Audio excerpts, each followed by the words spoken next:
बाहेर एवढा पाऊस पडतोय, पण थंड काही वाटत नाही. म्हणून म्हटलं थोडंसं थंडगार काहीतरी खाऊया. तर त्यासाठी एका बाउलमध्ये मी थोडेसे काजू, बदाम, मखाना आणि खजूर दुधामध्ये 15 ते 20 मिनिटासाठी भिजत घातले.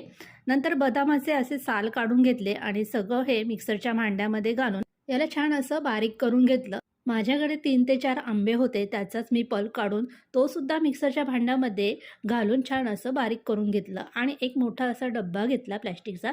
आता यामध्ये तयार केलेलं सगळं मिश्रण घालून घेतलं आणि टॅप-टॅप करून हे छान असं फ्रीझरमध्ये 4 ते 5 तास ठेवून दिलं.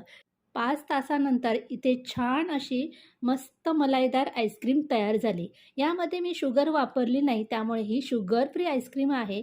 आंबा न घालता सुद्धा तुम्हाला अशा प्रकारे शुगर फ्री आईस्क्रीम नक्कीच बनवता येईल. छान थंडगार आईस्क्रीम तुम्ही सुद्धा बनवून बघा. रेसिपी आवडली असेल तर जास्तीत जास्त शेअर करा.